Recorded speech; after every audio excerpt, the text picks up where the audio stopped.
ऐसे बुलेट दे दे के लिखते इंट्रोडक्शन में। The company is established for more than 100 years. The company is established for more than 100 years.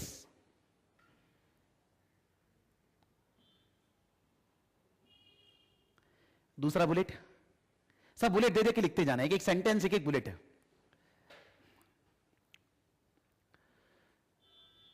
The company is manufacturing only in Europe. The company is manufacturing only in Europe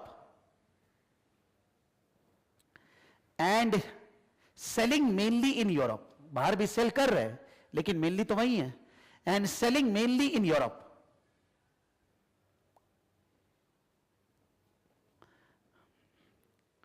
इसी में लिखेंगे so for the time being, इसी में so for the time being the company is regional. एक region कोई माने हम लोग फोकस कर रहे हैं, so for the time being company is regional. Regional मतलब मेरा बोलने का मतलब नॉर्थ अमेरिका, साउथ अमेरिका, या समझ लो Asian countries, European countries, Africa. तो फॉर द टाइम बिंग एक रीजन कोई कॉन्सेंट्रेट कर रहे हैं, यूरोपियन रीजन कोई, और जगह कोई चिंदे बिंदी सेल होगा वो, इसलिए तो बोल रहे हैं यूरो जोन मतलब यूरोपियन रीजन। अब यूरो में मान लो यूके है या और कंट्री लोग है, वो सबको ये कंट्रोल कर रहे हैं, लेकिन वो उसी जोन में है, वो दूसरा जोन में अभी तक गया नहीं है, 100 साल हो गए अभी तक वहीं पर है वो, ठीक है। अब जरूरत है उसको आगे जाने का। फिर तीसरा bullet, the company focus on product differentiation. The company focus on product differentiation. The company focus on product differentiation. अभी आज हम लोग केवल इसके बारे में लिख रहे हैं, कल हम लोग आएंगे E3 P3 और E3 से क्या रिलेटेड है, कहां कहां किसको तो कल अगर बुक नहीं भी लाएंगे, हम यहां पर तीनों बुक रखेगा, हम एक एक एरिया को वहां से कोरिलेट कराते जाएगा कि इस पेज में ये पढ़ेंगे, इस पेज में ये पढ़ेंगे, ये आ सकता है, ऐसा कोरिलेट हो सकता है। अब बोलेगा आप तो सारा बुक ही बोल दिए, तो सारा बुक से ही देगा ना, बात समझना। लेकिन ना सारा बुक में से हम 50 पेज भी बोल रहे हैं, तो यार 500 पेज में 50 तो हुआ ना, 1 जीरो तो कम हुआ, उसका तो फायदा हुआ, वो 50 पेज को तो फोकस कर सकते हैं। ऐसा नहीं सोचना है कि आप 2 पेज क्यों नहीं बोल रहे, ये नहीं हो सकता भाई। When I will be saying तो डिफरेंट एरिया जहां जहां से आएगा बोलते जाएंगे, आप उसको थोड़ा फोकस करके पढ़िएगा।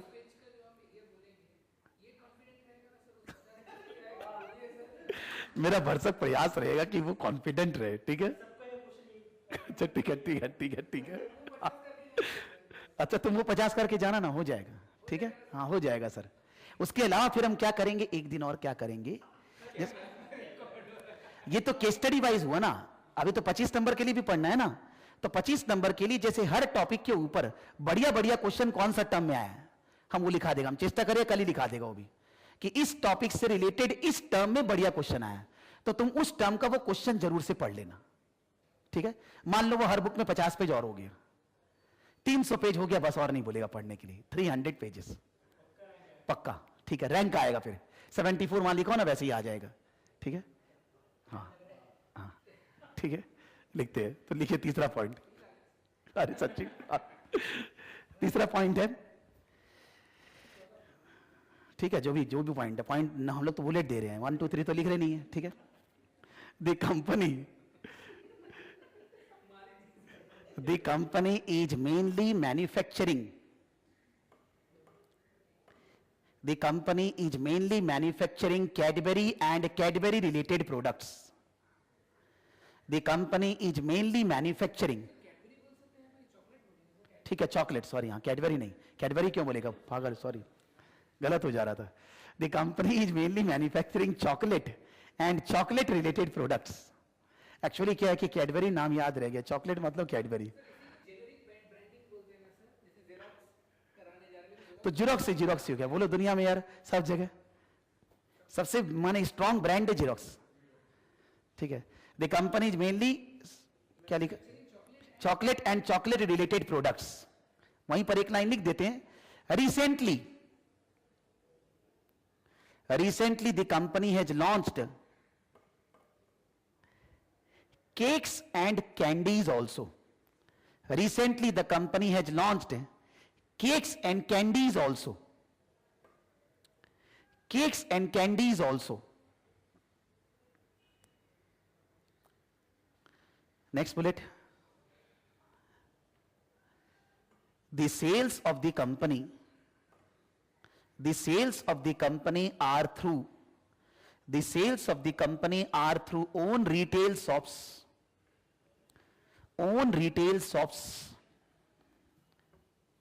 leased shops, franchisee,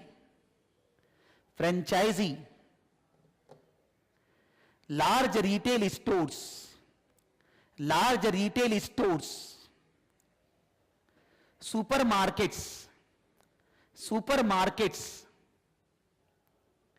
and online network sales,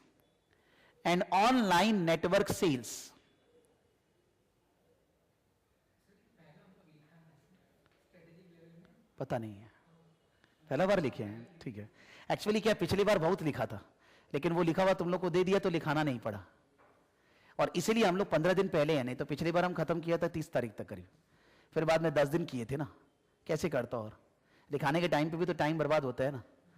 तो वो फोकस था कि सबका सिलेबस इस बार खत्म हुआ है, 15 तारीख सब खत्म हो गया सब जन का, तो पेपर ही चल रहे हैं, तो 30 तारीख तक बेचारा खत्म भी हो जाएगा, उसको 15 दिन घर पे पढ़ने का मौका मिलेगा। तो स्टूडेंट बोलता आपका हो गया, हमारा थोड़ी ना हुआ, तो वो तो वही बात होगा, 30 तारीख भी तो मेरा ही होगा, वो तो बाद में करेगा, तो जितना पहले हम करेंगे आप उतना ज्यादा जगेंगे। तो मेरा इंटेंशन था कि हम नोट्स पहले से रेडी रखें, उसलिए वो लोग सबको लगा ला के टाइप कराया था, आशीष को भी, जितना वो गलती टाइप करते हैं, माथा खराब हो गया चेक करने में, कभी यहाँ उड़ा दिया, कभी वहाँ उड़ा दिया, कभी स्पेलिंग हाँ तक, ये सब लोग फॉन्ट साइज बनाते हैं, तो इधर ऐसे उधर ऐसे, बाप रे बाप, माथा खराब हो गया मेरे, चट गया क्यों सर। नहीं तो अभी नहीं, कुछ जगह डायग्राम तो इंटेंशनली गायब किया हुआ है, बिकॉज एक तो वो डायग्राम बना नहीं पाएगा, दूसरा ये कि हम सोचते हैं कि वहां लिखा हुआ है इन क्लास, देखो लिखा होएगा बुक में, हम लिखे थे, माने स्टूडेंट को कंफ्यूजन ना हो, वहां जगह छोड़ के रखना, वो इन क्लास बनाया जाएगा डायग्राम ऐसा, लेकिन हम लोग क्यों नहीं बनाना पड़ा, ऑलरेडी बुक में बना हुआ है ना, तो वहां दिखा दिया होगा वैसा। ठीक है चलो कोई बात नहीं है, चलो हाँ नीचे next point, the company has strong brand presence, the company has strong brand presence in Europe, the company has strong brand presence in Europe, the company has a strong brand presence in Europe and has name in European household market, and has name in European household market.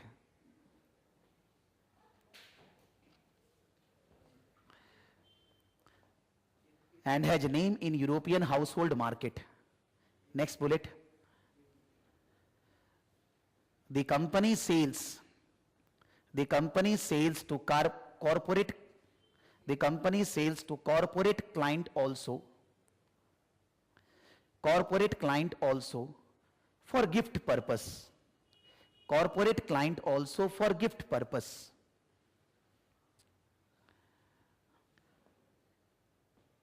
Next bullet.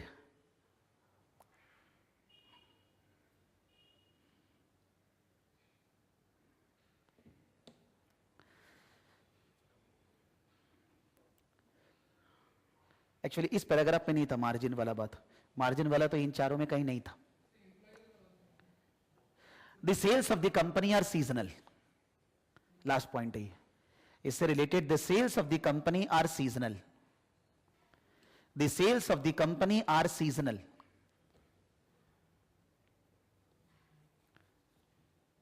फिर आते हैं next point, business structure, business structure introduction था वो पहला वाला, company का introduction के बारे में लिखे। एक्चुअली ये सब जो लिख रहे हैं ना, ये जो हम लिखा रहे हैं, इससे कहां कहां फायदा होगा मेरा बात सुनना, जैसे स्वॉट analysis, PEST analysis, Michael Porter 5 forces, Michael Porter value chain analysis, वो सब यहां से कवर हो जाएगा। देखना जब सारा लिखेंगे तुमको फीलिंग आ जाएगा, मतलब अगर वो लोग वो सब कुछ बनाने देता है, स्वॉट analysis, PEST analysis, Michael Porter value chain, 5 forces, वो सब इनसे कवर अपने आप हो जाएगा, सारा तरह कवर हो जाएगा। हाँ सब वही बोल रहा है, सब इसके अंदर आ जाएगा।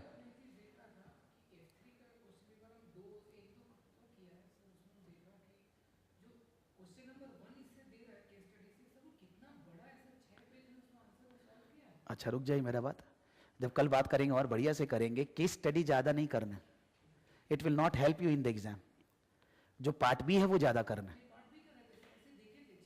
हाँ तो पार्ट वो लोग जो लिखेगा तुम उससे डरना मत, वो बहुत बार बहुत जगह आंसर में लिख दिया है कि this is not the answer which you will be writing in the exam, this we have written to make you revise the entire माने area behind this, you can't expect that you can write this, लिखा हुआ बहुत जगह, उसको भी पढ़ना।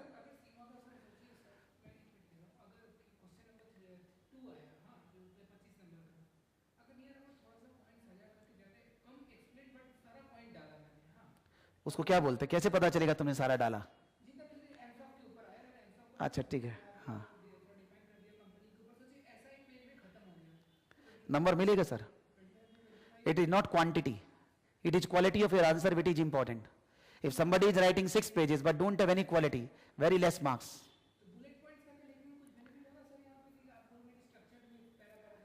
माने अब एक्चुअली क्या होता है कि जैसे हम लोग कोई चीज बोल रहे हैं डिस्कस, तो discuss should not be in bullet form, it should be in paragraph. वो जो वर्ब है ना उसका मतलब यही है, डिस्कस मतलब पैराग्राफ फॉर्म। लेकिन राइट इंपॉर्टेंस, इवैल्यूएट, इसका ये अच्छाई बुराई, then it should be in bullet form ना। उसीलिए वो लोग वर्ब का मतलब बोलता है कि बोलता है वर्ब का मतलब के अनुसार आंसर लिखिए ना, इसलिए तो हर बुक में वर्ब लिख के रखा है कि डिस्कस का answer should not be in bullet form. उससे कोई मतलब नहीं है, सच्ची में कोई मतलब नहीं है, तुम क्या लिख रहे हो उससे मतलब है। अगर तुम सही बात लिख रहे हो, जो वो लोग फोकस करवाना चाहते हैं, जैसे तुम उनका कोई भी क्वेश्चन है उसको पढ़ा, मन में आंसर सोचा, यहां तो ये भी है कि प्रैक्टिस करने का जरूरत है, नहीं लिख के आपका मन में सोच लिया आप ये होना चाहिए, आप उनका आंसर पढ़िए। आंसर पढ़ने के बाद पोस्ट एग्जामिनर गाइड आंसर के ऊपर दिया जाए तो वो जरूर पढ़ना।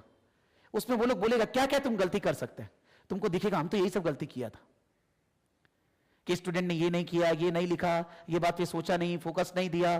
तो वो एक पोस्ट एग्जामिनर गाइड से बहुत ज्यादा प्रिपरेशन होता है, बहुत समझ में आता है। हाँ हाँ मेरा बात समझो कि तुम अगर क्वेश्चन पढ़ा, उसका आंसर तुम मन में सोचा, अब तुमको ये जानना तो जरूरी है ना कि तुम किस हद तक सोचा, तुम्हारा कहां लेवल रिड्यूस हो रहा है, क्या बात तुमने नहीं सोचा, तो आंसर पढ़ के ही तो फीलिंग आएगा ना।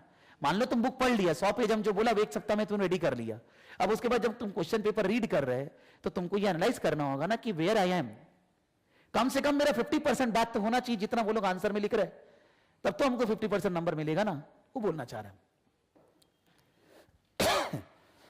तो पॉइंट नंबर 2 बिजनेस स्ट्रक्चर, उसमें पहला bullet, the company has 8 directors, the company has 8 directors in head office, the company has 8 directors in head office. नाम उनका लिख देते हैं, non executive chairman, non executive chairman, CEO, पीछे मत देखो, याद करो फिर देखना, वही चीज है पढ़ने का मतलब, क्योंकि हम लोग 2 बार पढ़ चुके हैं ना, मत खोलो उसको, चेष्टा करो कितना तुम्हारा दिमाग में बसा है, फिर तो है ही है, संपत्ति तो अपना ही है, कोई छीना तो है नहीं, देख लेंगे फिर। Non executive director, CEO, finance director, finance director, ठीक है, मैनेजिंग डायरेक्टर ऑफ डीसीएस, अलग अलग लिखेंगे ना, मैनेजिंग डायरेक्टर ऑफ डीसीएस, फिर managing director of MC, managing director of MC, और फिर 3 नॉन एग्जीक्यूटिव डायरेक्टर्स, हो गया 8, 3 non executive directors, 3 non executive directors, मतलब ये हेड ऑफिस के अंदर ये सब डायरेक्टर लोग बैठते हैं। तो हेड ऑफिस में वैसे ज्यादा आदमी नहीं हुआ, 8 ही जन हुआ, और इतना बड़ा कंपनी को मैनेज करने के लिए 8 आदमी चाहिए। कोई सोचेगा एक ही आदमी सब संभाल लेगा, वो नहीं होता है, बिकॉज ये शराब गुरुकुल नहीं है, है? अरे सर ये थोड़ी ना बोलेगा कि इसके अंदर ये स्टाफ है, फिर कैसे बोलेगा, फिर तो उसको पन्ना ही पन्ना बोलना पड़ेगा। बोलेगा प्रकाश सराफ के अंदर 4 स्टाफ है, उसके अंदर 4 है, वो ये करता है, उसका नाम बाबूराम है, आशीष ही है, तब तो हो लिया भाई, ऐसे कैसे बोलेगा? अरे सच्ची बोल रहे हैं, अरे वो कंपनी में तो इतना ही बोलेगा, 8 जन है, उसके अंदर बहुत सारे जन होगा, एडमिनिस्ट्रेशन ये सब सभी होगा यार, चाय पानी नाश्ता देने वाला सभी कोई होगा, कोई नहीं होगा। फिर पॉइंट नंबर 2, पॉइंट नंबर 2 इन, हाँ ठीक है, in DCS division there are 6 directors, in DCS division there are 6 directors,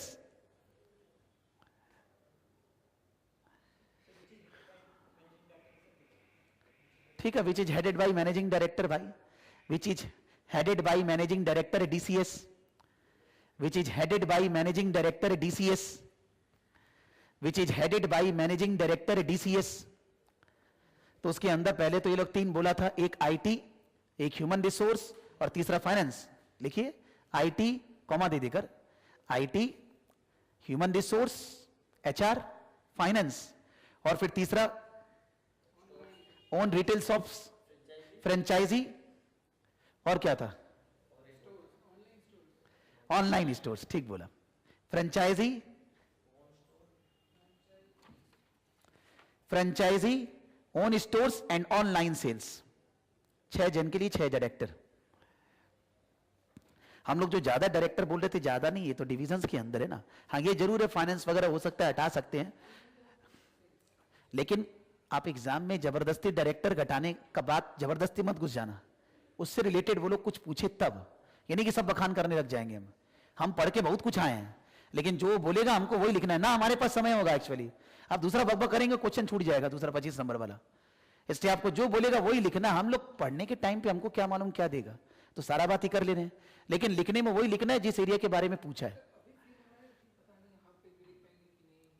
sir जब शुरू में पेन चलेगा ना तो भी लगेगा यार क्या लिखे, जैसे ही 2-3 लाइन लिखेगा लगेगा बहुत मन में आ गया, फिर 2 पेज लिखने के बाद भी लगेगा और बाकी रह गया और लिखे।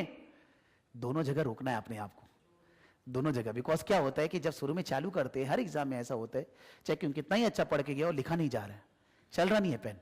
जब थोड़ा बहुत लिख लिया, सब याद आ गया, सब जितना था आज तक कभी याद ही नहीं आएगा, ऐसा याद आ गया। अब तुम छोड़ नहीं रहे, अब तुम लिखे ही जा रहा है, तो वो भी रोकना है तुमको, क्योंकि दूसरा क्वेश्चन का आंसर भी देना है। दोनों बात सोचना है। तुम टेंशन मतलब तुम खाली पढ़ो, पास हो जाएगा मेरा भाई, लिखना। Next bullet, next bullet. ऐसे भी रिजल्ट अच्छा होने वाला है, आखिरी बार एग्जाम है, सच्ची में बोल रहे हैं, इट्स श्योर है, क्योंकि सारा एग्जाम पुराना सिलेबस का आखिरी बार है ना, बढ़िया रिजल्ट होने वाला है पूरा इंस्टीट्यूट का। अरे हम बोल रहे नहीं, हाँ यार चल तुम सीए छोड़ दे, ठीक है, तुम पास हो जाएगा बस, तुमका मतलब है ना बस। हाँ तुम उसके परे आ चुका है, ठीक बोला, ये यही बात है।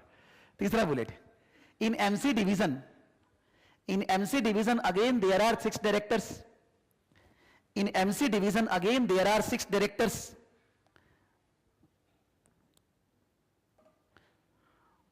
क्या क्या नाम है उनका, एक तो 3 तो वही है, आईटी, एचआर और फाइनेंस, वो तो 3 ही है। उसके अलावा प्रोक्योरमेंट, मैन्युफैक्चरिंग और कॉर्पोरेट और रिटेल सेल्स। प्रोक्योरमेंट, मैन्युफैक्चरिंग और corporate and retail sales. Retail sale मतलब रिटेल स्टोर सेल, जो बड़ा बड़ा रिटेल स्टोर को सप्लाई करते हैं, रिटेल तो वहां है, ठीक है, हाँ ठीक है। चौथा bullet, the MC division transfer goods, the MC division transfer goods to DCS division, the MC division transfer goods to DCS division, and both the divisions are treated as, and both the divisions are treated as investment center, both the divisions are treated as investment center.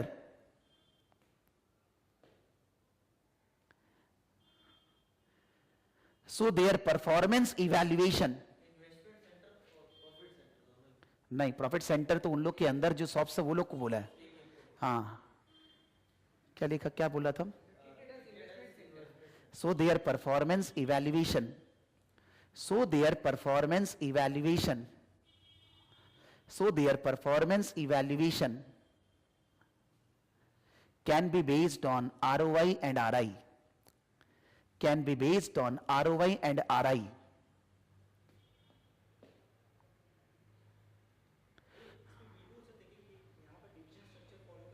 हाँ हाँ हाँ हाँ, division division structure follow कर रहे हैं लोग। Actually mixed है, division के अंदर भी और ब्रेकअप हो गया ना, मैट्रिक्स हो गया है वैसा।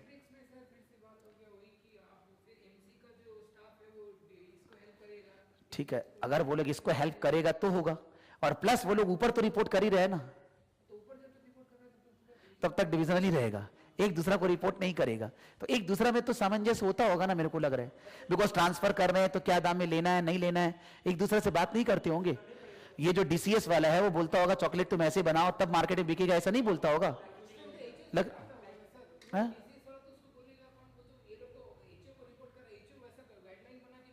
यानी कि वो वहां से लेके और इन लोग को बोलेगा तो बात अलग है।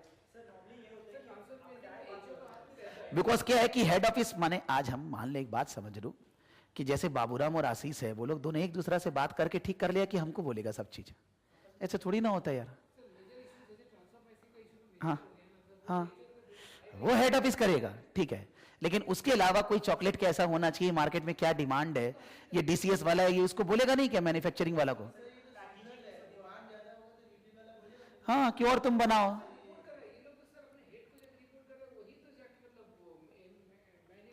वहां से नहीं, अगर तो अगर तुम इससे बात नहीं करते तो फिर डिविजनल स्ट्रक्चर हुआ, और तुम इसके साथ भी अगर बातचीत करते हैं तब ये मैट्रिक्स स्ट्रक्चर होगा। तो अगर एक सेकंड, जब तुमको बोलेगा तो तुमको ये दोनों बात को एक्सप्लेन करना होगा कि अगर वो जो दोनों डिवीजन है वो लोग के मैनेजर्स लोग एक दूसरा से बातचीत करते, कम्युनिकेट करते, इंफॉर्मेशन देते लेते हैं, तब इन दैट केस ये मैट्रिक्स स्ट्रक्चर हो गया। और अगर वो लोग सारे सीधा हेड ऑफिस से ही सबको रिलेशन है, तब इन दैट केस ये डिविजनल स्ट्रक्चर है। हम लोग दोनों बात करेंगे। अब नेटवर्क में तो कोई मिलना जुलना होता ही नहीं है, सब घर से ही काम होता है, तो नेटवर्किंग ऑर्गेनाइजेशन तो है नहीं है, वो तो सीमा का बुक्स हो गया, पब्लिशिंग वैसा हो गया ना, वो नहीं लिख सकते हैं। हाँ, डिविजनल और मैट्रिक्स में से कोई दोनों हो सकते हैं, अनलेस एंड अनटिल कुछ और एक्सप्लेनेशन वो लोग दे अनसीन में, तो ज्यादा पता चल जाएगा। यहां से तो इतना ही पता चल रहा है ना, अपने को नहीं पता चल पा रहा है। नहीं, हम यहां क्या बोलना चाह रहे हैं कि यहां मेरा मेन फोकस ये कि हमको आरओआई और आरआई अगर निकालना है तो मेरे को डिवीजन वाइज डिटेल तो वो लोग को देना पड़ेगा। तो नॉन माने जो केस स्टडी है अनसीन वाला, उसके अंदर वो लोग जो एसेट्स बैलेंस शीट में दिए ना, उसको दोनों डिवीजन में बांट के दे सकते हैं, दोनों का सेल अलग अलग दे सकता है। तो अगर वो लोग वो डेवलप करेगा तो पूरा का पूरा प्रैक्टिकल क्वेश्चन उस एरिया से ही बन जाएगा। और जो हम सितंबर और नवंबर वाला केस स्टडी का बात कर रहे हैं, सितंबर और मई 2012, उसमें वो डिविजनल क्वेश्चन है, समझ रहे? तो वो करेंगे, ज्यादा फीलिंग आएगा, लेकिन वैसा एग्जाम में दे सकते हैं, तो आपका पूरा प्रैक्टिकल उसी से हो जाएगा, फिर केस स्टडी पूरा खत्म ही हो गया। आरओआई आरआई से ही खत्म, कोई वैल्यूएशन ऐसा कुछ नहीं देगा, समझ रहे बात? तो हम वहां पर वो लिखाना चाह रहे हैं एक line for this. Transfer price नहीं है उसके अंदर, तो ट्रांसफर प्राइस दे सकता है जरूर, हम लिखाएगा उसके लिए, लिखा रहा तो है फॉर दिस, वहीं पर इसी पॉइंट में लिख रहे हैं अभी। For this divisional information may be provided, divisional information may be provided in unseen.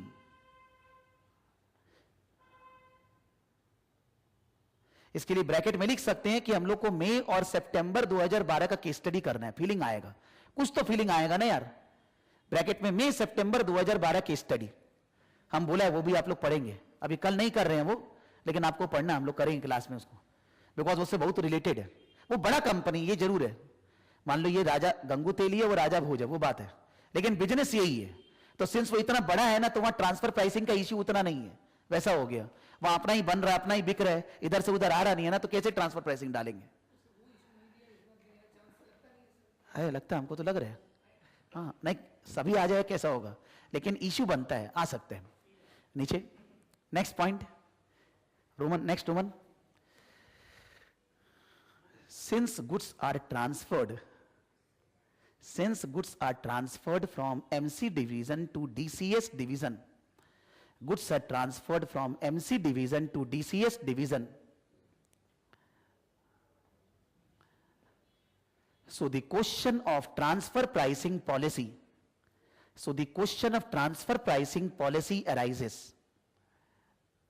और ये और इंपॉर्टेंट क्यों लग रहा है ना, क्योंकि डिविजन्स ये लोग इन्वेस्टमेंट सेंटर है, कॉस्ट सेंटर नहीं है, इन्वेस्टमेंट सेंटर है। The question of transfer pricing issue arises.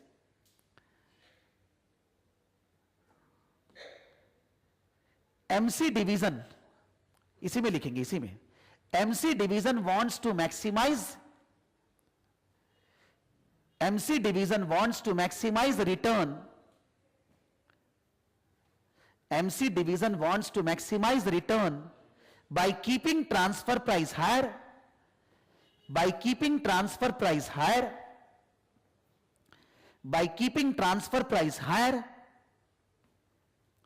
and the DCS division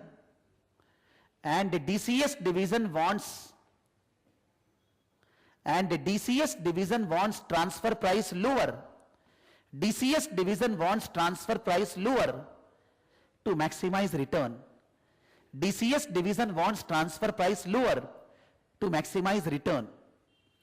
अब फ्यूचर में जो नया सिस्टम आया ना वो लोग का सबसे difficult case study management level का है, स्ट्रैटेजिक लेवल से भी।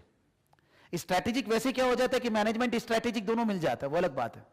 बिकॉज जो सीए सीडब्ल्यू ये सब है गेटवे, खाली केस स्टडी का एग्जाम देना है, एमसीक्यू नहीं है उनके लिए। वो लोग नहीं, एमसीक्यू कुछ नहीं है, केवल एक केस स्टडी का एग्जाम वो लोग देगा। इंटीग्रेटेड केस स्टडी जो मैनेजमेंट लेवल वाला लोग देगा, वो देते ही उन लोग का हो गया मैनेजमेंट लेवल।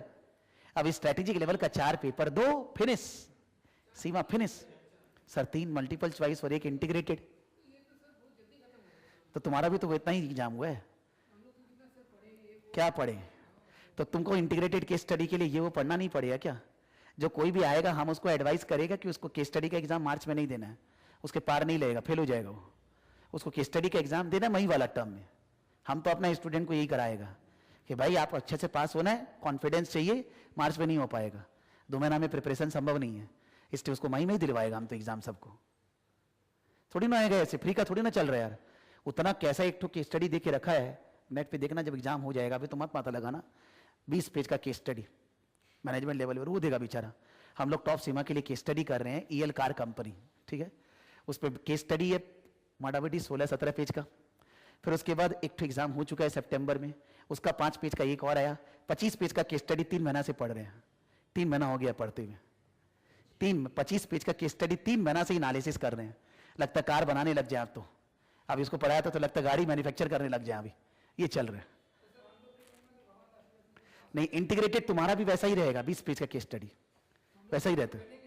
हाँ, तुम लोग मार्च में बैठ सकते हैं, बिकॉज तुम्हारा एक लेवल अलग हो गया ना, तुम स्ट्रेटेजिक लेवल भी पढ़ चुका, लेकिन उसका अभी बेस कुछ भी नहीं है, वो खाली सीए पढ़ के आया है, थोड़ा बहुत अकाउंट्स वगैरह, तो उससे नहीं बन पाएगा, फेल हो जाएगा।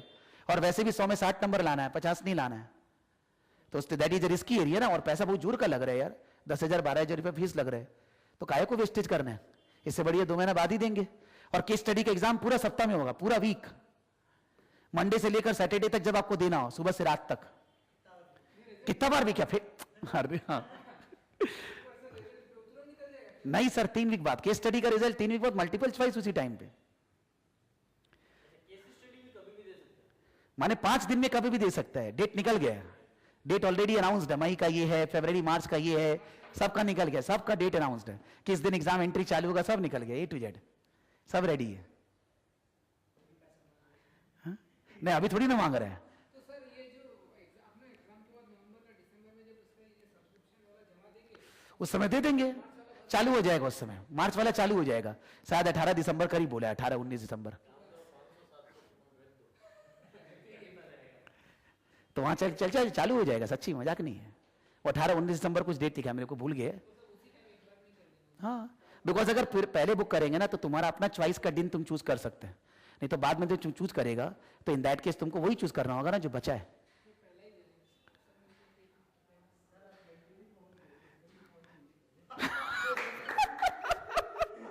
ये बोला है, ठीक है, अच्छा बढ़िया बोला है। आजकल सरदार जी बुद्धिमान हो गया यार, ठीक है, गुड गुड, अब गुड, बढ़िया हो गया, क्रिकेट में लेवल से बाहर आ गया अब, ठीक है ठीक है।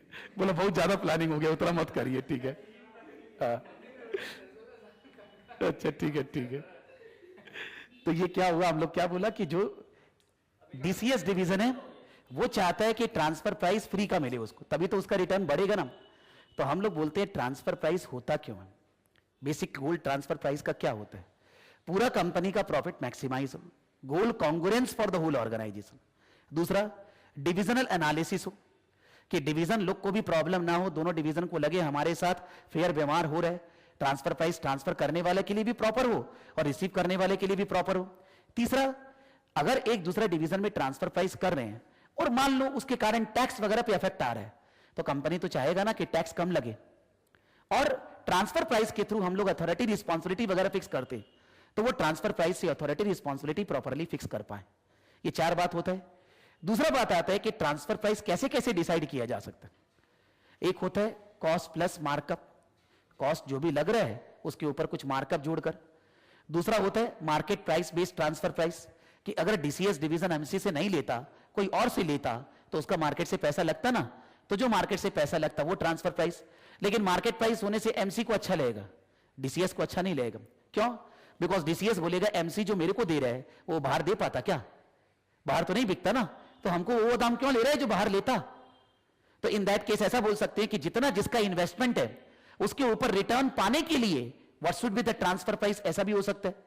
और या निगोसिएशन, बारगेन, बहुत सारा ट्रांसफर प्राइसिंग पॉलिसी होता है, उस दिशा में जा सकते हैं हम, वो सब लिखाना चाह रहे हैं। ठीक है, लिखते हैं। एचओई फिक्स करेगा, बिकॉज दोनों डिवीजन तो मुकालात करेगा, उनको बचाने वाला तो एचओई है। लेकिन एचओ के तो दोनों को समान भाव से देखना होगा ना, तुम किसी डिवीजन को प्रेफरेंस थोड़ी ना दे सकते।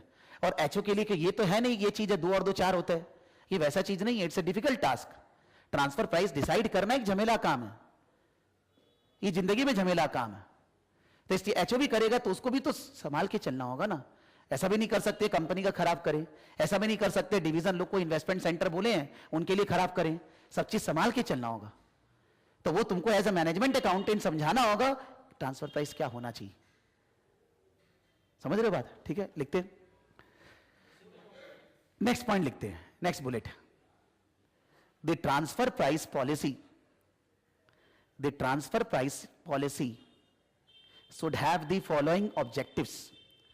The transfer pricing policy should have the following objectives. The transfer pricing policy should have the following objectives. Roman 1, goal congruence. Goal congruence, CONGURANCE. मेरा ये बोलने का मतलब है मेरा और आप लोग का सबका गोल क्या है? पास। हो सकता है आप अलग तरह से सोच रहे, मैं अलग तरह से, गोल तो एक है, डिवीजन अलग अलग है, लेकिन सबका एम तो एक ही है, कंपनी का वृद्धि, कंपनी का प्रॉफिट, कंपनी का टर्नओवर, कंपनी का ऑपरेटिंग मार्जिन, गोल तो एक ही है। तो सब कोई कंपनी के लिए सोचे। Transfer pricing policy should be designed in such a manner that they should think for the company. Company का भला होना चाहिए, ट्रांसफर प्राइसिंग पॉलिसी होना है, सबसे पहला बात ही। ठीक है। दूसरा Roman 2 divisional autonomy. Divisional autonomy, divisional autonomy का मतलब होता है मेरे को कोई डिवीजन का हेड बनाया गया और मेरे को कोई डिसीजन लेने का हक ही नहीं है, तो हेड क्यों बनाया? चपरासी बना देता। एक तरफ से बोल रहा तुम बाबू है और एक तरफ से बोल रहा उठो बैठो, उठो बैठो, तो फिर ट्रांसफर प्राइसिंग का मतलब नहीं है। यानी कि हमको मन में फील होना चाहिए कि हमको मैनेजर बनाया गया है, हम अपने डिवीजन के बारे में डिसाइड कर सकते हैं। अगर हमको ये नहीं दे रहे हैं तो फिर ट्रांसफर प्राइस यार जो आप ही कर लीजिए, हम नहीं है, डायरेक्टर ही नहीं है, हम खत्म हो गया। इसलिए एक तरफ से कंपनी को सोचना है, दूसरे तरफ से दोनों डिवीजन को सोचना है, दोनों को अच्छा लगना चाहिए, कोई भेदभाव नहीं होना चाहिए। Roman 3 taxation effect. Taxation effect यहां मेरे को रेलेवेंट उतना नहीं लग रहा है, बिकॉज ये क्या यूरोपियन जोन के अंदर ही है ना। हाँ, हो सकता है कि यूरोपियन जोन में एक कंट्री से दूसरे कंट्री में ट्रांसफर अगर करेंगे तो टैक्स एक्स्ट्रा लगेगा मान लो, तब in that case transfer price इस तरह से रखेंगे कि टैक्स बचे। जहां भेजना है, मान लो इंडिया से यूएस भेज रहे हैं और इंडिया में टैक्स रेट अगर कम है, तो यूएस में अगर भेजेंगे वहां टैक्स ज्यादा है, तो हम लोग चाहेंगे ज्यादा इनकम यहां है, तो यहां से ट्रांसफर करने का भाव बहुत ज्यादा लगाएंगे, सारा इनकम यहीं आ जाएगा। और अगर मान लो जहां भेज रहे हैं दुबई, वहां टैक्स ही नहीं है, तो हम सोचेंगे हम फ्री में भेज रहे हैं यहां से। यानी कि हम बुद्धि जरूर लगाएगा आर्म्स लेंथ लेवल पे ट्रांसफर प्राइस क्या हो जिससे कि टैक्स बच जाए, टैक्स इफेक्ट, बिकॉज टैक्स तो पूरा कंपनी को अफेक्ट करेगा। और Roman 4 authority and responsibility. Authority and responsibility of divisional managers. Authority and responsibility of divisional managers. Authority and responsibility of divisional managers मतलब कौन सा डिवीजन मैनेजर को क्या राइट है, ये अपना डिवीजन को ठीक करने के लिए उसको हक देना पड़ेगा ना। तो वो अथॉरिटी रिस्पॉन्सिबिलिटी ट्रांसफर प्राइस से अफेक्ट होता है। हमको ये सारी बातें सोचनी है। एक्चुअली ट्रांसफर प्राइस ऐसा एरिया है ना, एक म्यान में 2 तलवार, आज तक तो नहीं घुसा है। तो अगर टॉप मैनेजमेंट भी सोचेगा उसको करना तो यही है, कंपनी का भी सोचना है, डिवीजनल मैनेजर का भी सोच रहे हैं, जो दोनों चीज एक साथ बहुत मुश्किल है संभव होना। इसलिए ट्रांसफर प्राइसिंग पॉलिसी कोई लॉन्ग टर्म के लिए की नहीं हो सकता है, हर समय चेंज होते रहते हैं। आज ये सिचुएशन ऐसा है, कल कुछ और होगा, परसों कुछ और होगा, जब जो सिचुएशन राइज होगा उसके अनुसार ट्रांसफर प्राइसिंग पॉलिसी चेंज होते रहेगा। नीचे अलग से लिखेंगे, ठीक है। Next bullet, the transfer price can be decided, the transfer price can be decided by the following methods. The transfer price can be decided by the following methods. The transfer price can be decided by the following methods.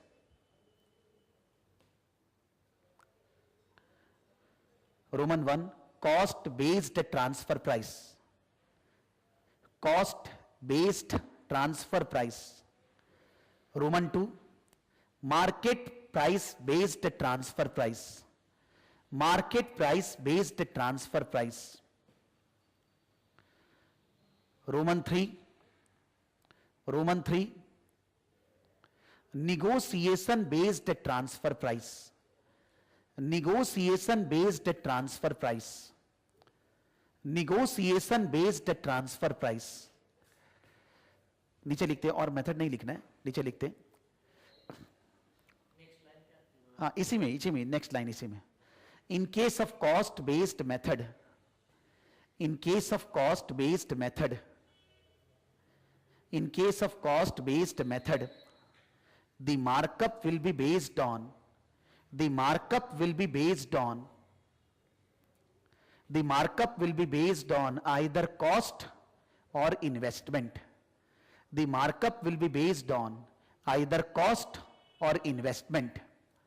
The markup will be based on either cost और investment, मतलब जितना खर्चा लग रहा है या तो उसके ऊपर 10-20%, या खर्चा के अंदर प्रॉफिट जोड़ेंगे, जितना डिवीजन में इन्वेस्टमेंट हुआ है ना उस इन्वेस्टमेंट के ऊपर हमको 15-20% रिटर्न चाहिए। तो वो रिटर्न पाने के लिए प्रॉफिट कितना होना चाहिए, दोनों तरह से होता है। प्रॉफिट निकालने का अपना तरीका होता है, या तो कॉस्ट के ऊपर या इन्वेस्टमेंट के ऊपर। तो हो सकता है सब में ऐसा कुछ डिटेलिंग बना दे और बोला ट्रांसफर प्राइस निकालो, तो उससे तो मतलब नहीं है ना कि हम लोग यहां नहीं पढ़े, पहले था बोला यहां ना याद रखना होगा, इसलिए वो एरिया में जा सकते हैं इस एग्जाम में, ठीक है। फिर उसके वहीं पर उसी के नीचे इसी पॉइंट में चल रहे हैं, उसी के नीचे market price based, market price based is difficult to determine, market price is based नहीं, market price is difficult to determine, based हटा देना, market price is difficult to determine because of quantity, because of quantity, quality, buyers and suppliers, etc. Quantity, quality, buyers and suppliers, etc. क्या होता है कि हम लोग सब चीज में बोल तो देते हैं मार्केट, लेकिन क्या हर आदमी को समान सेम दाम पे मिलता है? हर आदमी के लिए सप्लायर सेम है, बायर सेम है, क्वालिटी, कितना चीज है यार, कैसे पता चले क्या मार्केट प्राइस होगा? झमेला वाला ही बात है। एक मार्केट प्राइस बोलने में बहुत इजी लगता है मार्केट प्राइस, लेकिन इट्स अ प्रॉब्लमिस्टिक एरिया ना, how market price will be determined. हम लोग ये बोलते हैं कि जो भी ट्रांसफर प्राइस होगा वो केवल दो चीज पे ध्यान देना चाहिए। पहला, जो डिवीजन ट्रांसफर कर रहे हैं, अगर वो दूसरे डिवीजन को ट्रांसफर करने के कारण कुछ और नहीं कर पा रहे, कोई और काम करता नहीं कर पा रहे, तो जो दूसरा काम करके फायदा होता हमको वो ट्रांसफर प्राइस में जरूर डालना है, जिसको हम लोग क्या बोलते हैं। और अगर हम खाली रहता, हमारे पास वैसे भी कुछ करने के लिए नहीं है, तो अपने ट्रांसफर प्राइस केवल कॉस्ट बोल सकते हैं। लेकिन केवल कॉस्ट यहां पर नहीं चल पाएगा, बिकॉज फिर इन्वेस्टमेंट सेंटर कैसे बोलेंगे? बिकॉज जो डिवीजन है वो अगर कॉस्ट पे ट्रांसफर करेगा वो तो उससे कुछ कमाया नहीं, हम लोग बोलेंगे उसका तो रिटर्न नहीं, उसको मारेंगे डंडा, वो बोलेगा हम मारेंगे आपको, हमको कमाने नहीं दिया था, हम नहीं कमाए। तो यहां पर वो तो बोल नहीं सकते हैं, तो कुछ ना कुछ तो सोल्यूशन लाना होगा। हम लोग ये बोलते हैं कि ट्रांसफर प्राइस में दो ही बात इंपॉर्टेंट होते हैं। अगर ट्रांसफर करने वाला डिवीजन खाली है, सरप्लस कैपेसिटी है, transfer price should be the cost. लेकिन अगर ट्रांसफर करने वाला डिवीजन खाली नहीं है, कोई और काम कर रहा है, तो transfer price should be the cost plus opportunity cost. लेकिन यहां पर कॉस्ट कतई नहीं चलेगा, बिकॉज यहां इन्वेस्टमेंट सेंटर नाम दिया है, और अगर आपको कॉस्ट बोलना है तो उनका नाम इन्वेस्टमेंट सेंटर हटाना होगा, तब होगा, तब हो सकता है। तो वो लास्ट में बात लिख रहे हैं फिर से।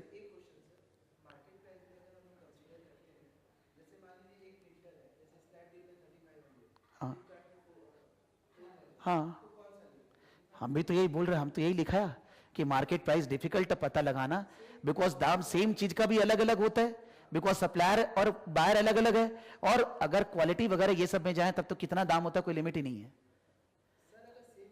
बल्क में खरीदेंगे अलग दाम है, थोक में छोटा छोटा क्वांटिटी खरीदेंगे अलग दाम है। तो मार्केट प्राइस तो खाली बोलने के लिए हो गया, उसको डिटरमाइन करना तो एक टेढ़ा खीर है। हमें तो यही लिखा है, यही तो बात बोलना चाह रहे हैं। क्या लेंगे? नहीं तो ऐसे थोड़ी ना पूछने वाला है कि कौन सा ट्रांसफर प्राइस होगा, ये मार्केट प्राइस में बताइए। This is not the logic of the question. ऐसा तो नहीं बोलेगा ना स्नैपडील वाला लेना है कि फ्लिपकार्ट वाला, ऐसा थोड़ी ना बोलने वाला है।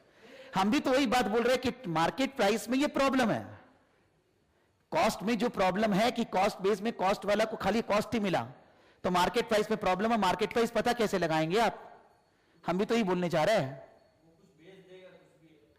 ऐसे नहीं पूछने वाला, ये कभी नहीं पूछा जा सकता है कि भाई यहां ये दाम है, कौन सा मार्केट प्राइस रखना है, ये कैसे पूछेगा?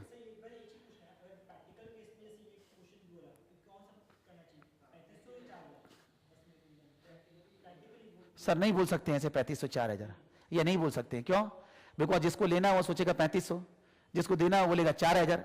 नॉर्मली सोचो, तुमको मेरे को देना, तुम बोलेगा 4000 होना चाहिए सर, हम बोलेगा 3500 होना चाहिए। हाँ तो इसलिए वो भी लॉजिक देगा, हम भी लॉजिक देंगे। अब क्या झगड़ा करें, क्या करें? What should be done?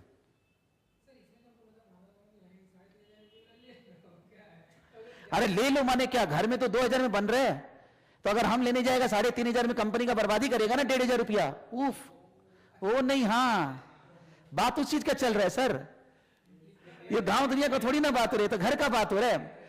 हम बीवी को कोई चीज देगा, बीवी बाहर से लाएगी, हम उसको देता, मेरा कमती पैसा लगा था, घर की बात हो रही है। अब हर गांव दुनिया की बात नहीं हो रही है सर, वहां बात हो रही है। हाँ तो इसमें यहां ऐसा कैसे बोल सकते हैं 3500 4000 में से कौन सा बढ़िया, ऐसे नहीं बोल सकते भाई। ना पूछेगा ना बोला जा सकता है। सीरियसली मेरा बात समझना, तुम्हारे लिए थोड़ी ना है कि स्नैपडील में मिल रहा है तुम वहां से ले लिया, ये थोड़ी ना बात हो रहा है। अरे लिखते हैं वहीं पर लिखिए नेक्स्ट पॉइंट, इन माने next bullet, in deciding transfer price. कुछ नहीं लिखना, बिकॉज नेगोशिएशन मतलब बातचीत। अगला बातचीत करने के लिए रेडी हो। कोई बोलेगा हमको कुछ समझ में ही नहीं आता है, क्या करेगा तुम? तो कैसे समझाएगा? बोलेगा तुम घर जाओ, हम डिसाइड करते हैं। यही तो होगा ना। दूसरी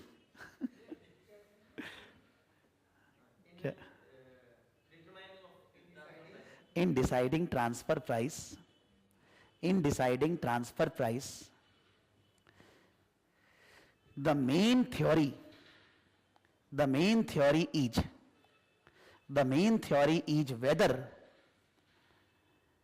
whether transferring division, whether transferring division has surplus capacity or not, whether transferring division has surplus capacity or not, whether transferring division has surplus capacity or not।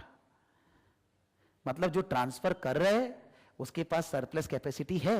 अगर हम लोग बोलेंगे हां, तो हम लोग के हिसाब ट्रांसफर प्राइस कॉस्ट होना चाहिए, बिकॉज अगला भी काम का बेसी दाम में खरीदेगा, कंपनी का बर्बादी करेगा। और अगर हमारे पास कैपेसिटी नहीं है तो हम जो दूसरा काम करके कमा लेते वो हम उससे लेंगे।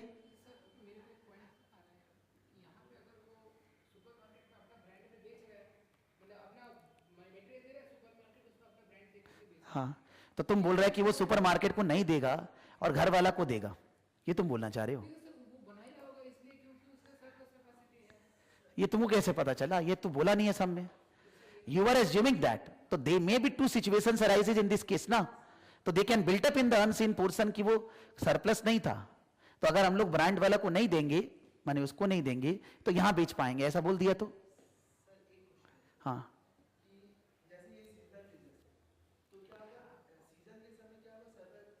सरप्लस कैपेसिटी रहेगा और नहीं रहेगा। हाँ नॉन सीजन के टाइम पे रहेगा, तो नॉन सीजन के टाइम पे ट्रांसफर प्राइस अलग होगा, सीजन के टाइम पे अलग होगा। यही बोलेंगे हम लोग, और क्या बोलेंगे?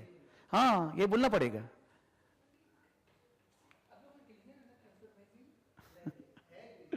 ये उसमें नहीं है सरदार जी, उसमें नहीं है। हाँ क्या लिखा? नहीं क्या लिखा इसमें? तो लिखिए उसके नीचे, if surplus capacity is there, if surplus capacity is there then transfer price should be cost. If surplus capacity is there, then transfer price should be cost. खर्चा जो लगेगा. But if surplus capacity is not there,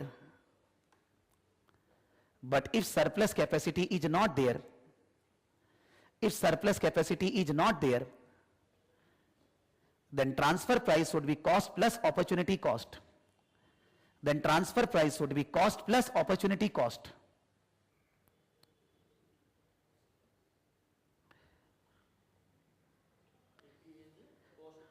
Opportunity cost नीचे लिखेंगे.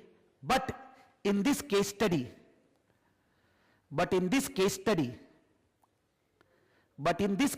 transfer price cannot be cost.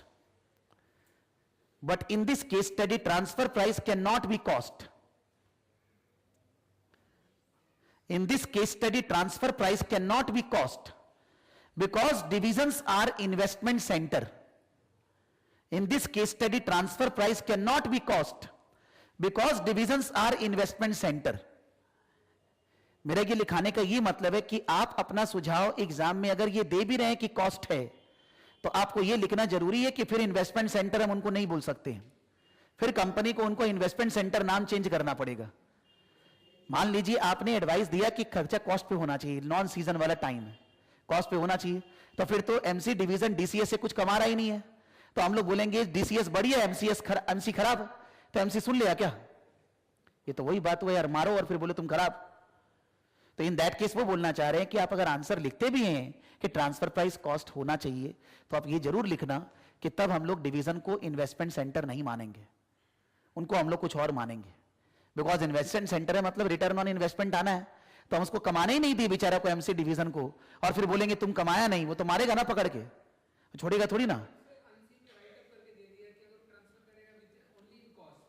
तो आपको उसका disadvantage लिखना है, आपको बताना है कि इन्वेस्टमेंट सेंटर नाम ठीक नहीं है, यही हम बोलना चाह रहा है, वही तो कंक्लूजन है.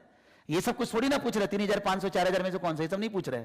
कंक्लूजन इसी बात पे है कि केस स्टडी में उनको इन्वेस्टमेंट सेंटर बोला है, तो दोनों को रिटर्न होना चाहिए. लेकिन आपको ट्रांसफर प्राइस पॉलिसी सजेस्ट करते हो जिसपे एमसी डिवीजन को रिटर्न नहीं हो रहा है, तो आप बोलोगे कि वो लोग को इन्वेस्टमेंट सेंटर नाम नहीं देना है, बिकॉज एमसी तो कमा नहीं पा रहे हैं ना, तो वो रिटर्न अगर कम कमाया तो उसको थोड़ी ना खराब बोलेंगे, हम लोग उसको कमाने के लिए मना किए हैं, वो बोलना चाह रहे हैं. ठीक है ना. फिर next point, next bullet. Even though both the divisions are investment centre, अब ये ट्रांसफर प्राइस से अलग आ गए हम लोग. Even though both the divisions are investment centre, even though both the divisions are investment center, but they are not authorized to invest, but they are not authorized to invest, but they are not authorized to invest in any item beyond 10,000 euro, beyond 10,000 euro, they are not allowed to invest beyond 10,000 euro. They are not allowed to invest in any item beyond 10,000 euro. They are not allowed to invest in any item beyond 10,000 euro. 10,000 euro से ज्यादा invest करना मना किया गया. For this approval has to be taken from head office.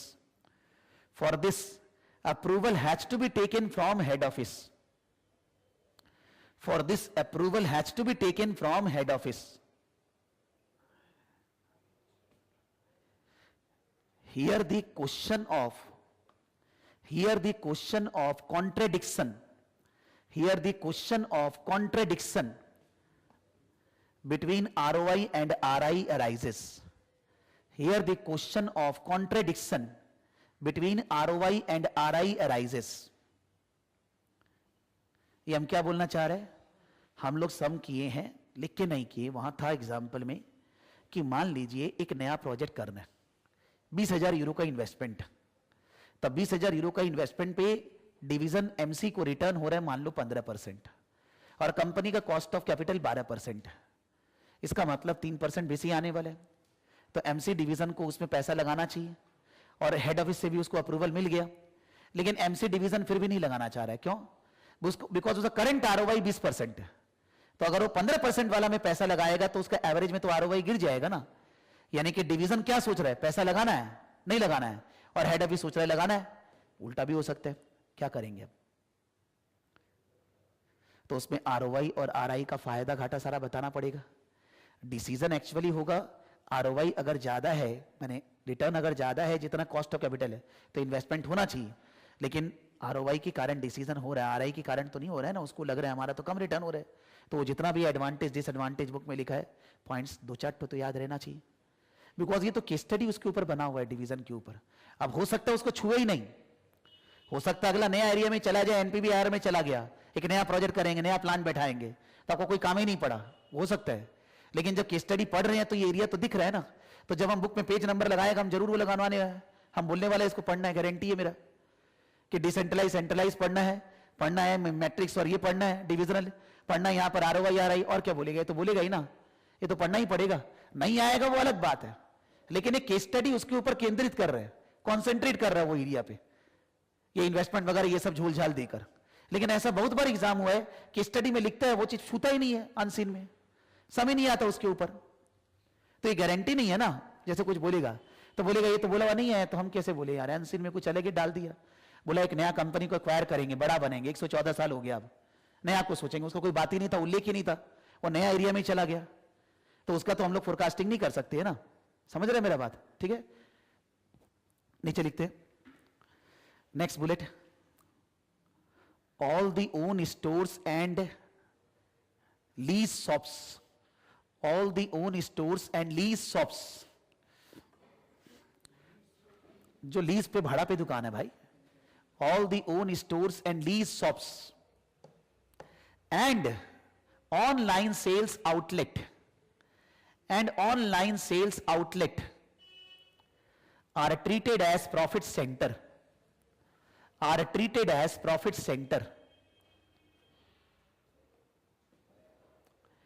Analysis of profit center is based on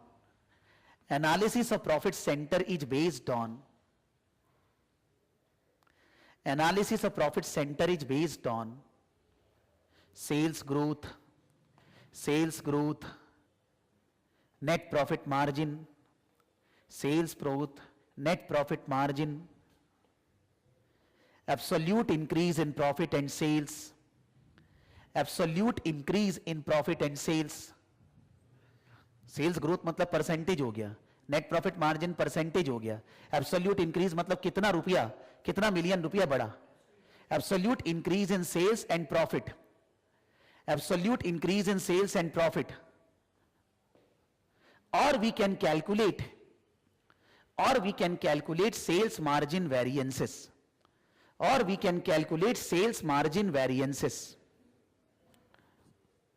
sales margin variance में दो ठो होता है ना, एक होता है sales margin price variance, per unit profit कितना होना था, पर यूनिट प्रॉफिट कितना हुआ इनटू क्वांटिटी, और दूसरा होता है सेल्स मार्जिन वॉल्यूम वेरिएंस, कितना क्वांटिटी बेचना था, कितना क्वांटिटी बेचे, difference into margin per unit, दो ठो वेरिएंस होता है।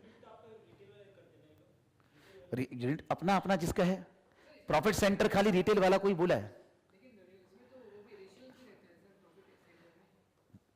जो रेशियो है वो तो ऊपर लिख दिया, net profit margin sales growth, ये रेशियो हो गया, या एब्सोल्यूट टर्म में कितना रुपया बढ़ा, और यह वेरिएंस अब क्या देगा या क्या हम लोग को निकालना वो अपने ऊपर है ना। वेरिएंस को लिखा देते हैं, वहीं लिख दीजिए दो ठो variance, sales margin price variance, Roman 1 sales margin price variance, Roman 1 sales margin price variance, Roman 1 sales margin price variance equals to difference in margin per unit, difference in margin per unit, difference in margin per unit, difference in margin per unit into actual quantity, difference in margin per unit into actual quantity। मतलब आपका margin budget से ज्यादा है तो आप जितना भी quantity बेचे उस पर एक्स्ट्रा फायदा हो गया, प्रॉफिट वेरिएंस तो बोलेंगे ना, प्रॉफिट ज्यादा कमाया। और दूसरा point sales margin volume variance, sales margin volume variance, sales margin volume variance equals to difference in sales volume equals to difference in sales volume into budgeted margin per unit. Difference in sales volume into budgeted margin per unit. अब ध्यान देंगे जहां पर हम लोग ROI RI वगैरह पढ़े हैं ना, वहां पर ऐसे करके लिखा हुआ है, कॉस्ट सेंटर है, प्रॉफिट सेंटर है, इन्वेस्टमेंट सेंटर है. तो क्या बेसिस पे एनालिसिस करना है, जो पढ़ा है उसको याद होगा. तो हम तो वही लिखा रहे हैं, वो जो बेसिस बोला है वही लिखा रहा है. अब इसका काम आएगा कि नहीं, I don't know. Whether in this area they will go or not, then the work arises. हो सकता है जितना लिखे हैं कुछ नहीं दिया वो लोग, ना आरओआई आरआई दिया, ना ट्रांसफर प्राइस दिया, ना ये दिया, चालू है बहुत वो लोग. ये है, लेकिन आप तो केस स्टडी को पढ़कर ये सारा एरिया पढ़ के जाएंगे ना, बिकॉज बाई चांस ये दे ही दिया, कितना मजा आएगा सोचो. हम तो पढ़ के गया था, सब आया है, वही आया, वहां डांस करते पहले खड़ा होके, फिर उसके बाद लिखेंगे, वो बात है. तो फोरकास्ट है, हम तो बहुत बार, हम लोग स्ट्रेटेजिक लेवल तो नहीं पढ़े हैं ना, हम तो तीसरा बार ही है स्ट्रेटेजिक लेवल. तो तीसरा बार में, पिछली बार तो कुछ नहीं है यहाँ, उसके पहले बार केवल F3 पढ़ाया था. तो F3 में तो ऐसे भी बहुत ज्यादा प्रैक्टिकल होता है. तो अभी तो ये समझ लो प्रिंसिपल ही दूसरा बार है. तो हमको इस बार जब पढ़ा के ऐसे इतना एक्सपीरियंस हो गया कि इस बार जरूर आ जाएगा. मेरा बात मानते तो हम सब लिखा देगा तुमको, क्या आएगा तुम कल तक देखते सरी. आगे चलते हैं, हाँ आगे आते हैं. Next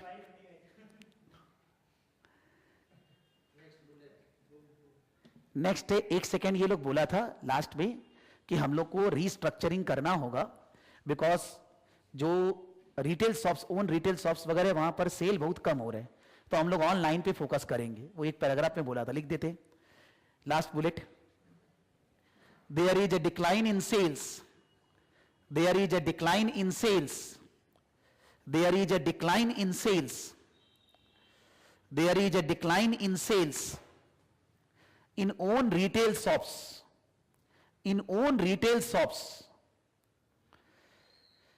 So restructuring is required. So restructuring is required in this area. Restructuring is required in this area. ये restructuring का मतलब होता क्या है? मान लो कोई कोई एरिया जहां पर सेल बहुत ही कम हो रहा है, उन सब दुकानों को बंद करना. कोई कोई एरिया जहां पर सेल बहुत बढ़िया हो रहा है, वहां 2 दुकान और खोल देना. मान लो मैंगो लेना है, यहां पर बढ़िया सेल हो रहा है, यहां पर 2 दुकान, 2 और खोल दी. मार्केट है ना यहाँ. और कोई बढ़िया जहां ऐसा जगह जहां 4-4 दुकान है फिर भी सेल नहीं हो रहा है, वहां 2-3 तो बंद कर दिए. यानी कि दैट डजंट मीन दैट खाली बंद ही आप करेंगे. आप मार्केट को देखकर डिजाइन करेंगे स्ट्रेटेजी कि कहां पर हमको रीस्ट्रक्चरिंग करने से फायदा होगा. वही बोल रहे हैं, डिमांड एंड सप्लाई वाला बात है.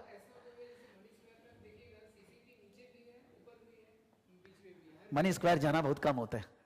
हमारा जाना है फोरम, या वो कौन सा है जो नया खुला है, नहीं साउथ सिटी नहीं, इधर जो नया खुला है क्वेस्ट मॉल. 2 ही एरिया है बस, तीसरा जगह नहीं जाते हैं सर.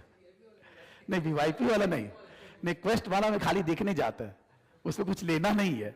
बिकॉज उसमें दिखाएगा 25,000 का ये एक शर्ट, जाएगा 25,000 का एक शर्ट दिखाता है अरमानी का, वो क्या बोलेंगे. कौन सा?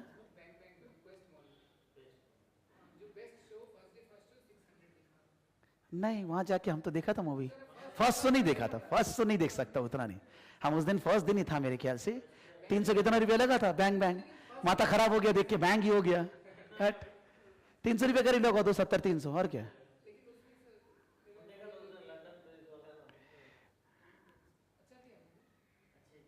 क्या बैंग बैंग मूवी अच्छा है? क्या था उसके अंदर, छोड़ो रहने दो. बाप रे, कोई स्टोरी नहीं था. क्या कतरीना कैफ को तुम देख रहे, बात अलग है. अरे तो फिर मूवी में क्या था यार, यार.